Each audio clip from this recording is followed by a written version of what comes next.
নমস্কার। Demotivate two motivate টক্সে আজ আমাকে ডাকা হয়েছে কিছু বলার জন্য। এইখানে তাদেরই ডাকা হয় যারা লাইফে বিশাল কিছুই করার নেই। আজকে যারা আমাকে এখানে শুনছো, এখানে আসিছো, তারা সবাই ডিমোটিভেট। তাদেরকে আমি আজকে মোটিভেট করব।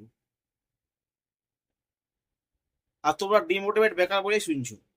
সফলতার সব থেকে প্রধান কারণ হচ্ছে, সব থেকে প্রধান যে গুরুত্বপূর্ণ জিনিস, সেটা হচ্ছে যে পরে ড্রিম বা স্বপ্ন। স্বপ্ন দেখো, অনেক বেশি পরিমাণ দেখো, স্বপ্ন দেখা বন্ধ করো না। যদি স্বপ্ন কম দেখো তাহলে বেশি ঘুমাও, তাহলে বেশি বেশি স্বপ্ন দেখবে। যত বেশি ঘুমাবে তত বেশি স্বপ্ন আসবে।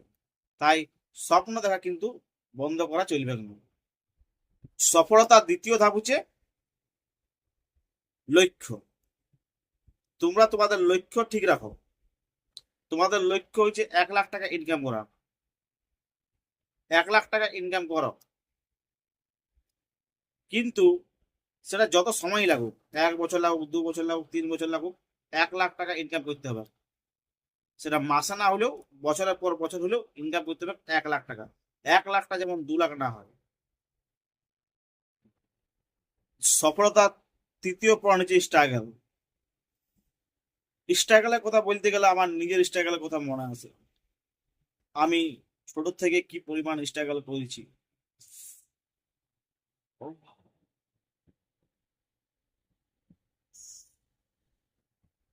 স্ট্রাগলের কথা বলতে গেলে আমি একটু ইমোশনাল হয়ে পড়ি।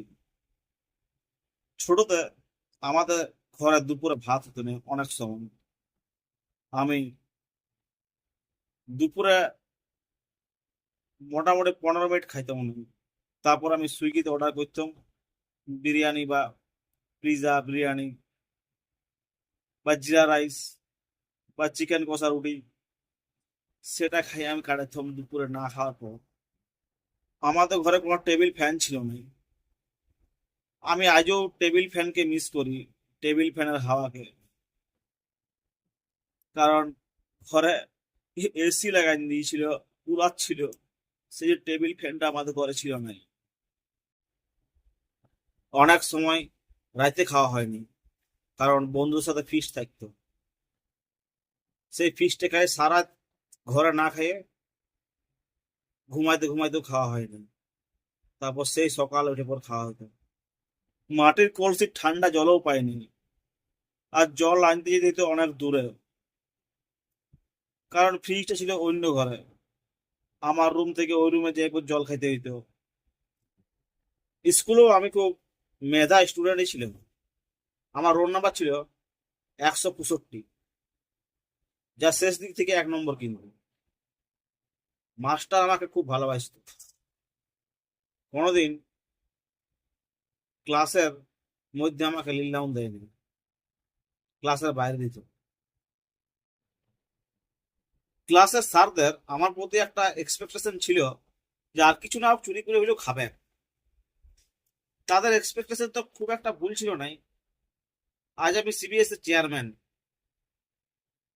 সিবিএস গ্রুপ হচ্ছে একটা চিটিং বাজ সমিতি, তার চেয়ারম্যান হয়েছি আজকে আমি। আমার এই সফলতার পেছনে রয়েছে একমাত্র উপরওয়ালার পূজা।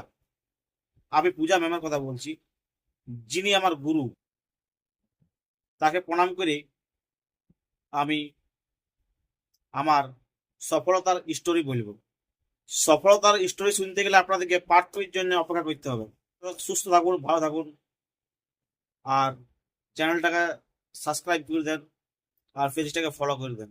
বন্ধুরা, পার্ট 2 করবো কিনা এইটা অবশ্যই জানাবেন।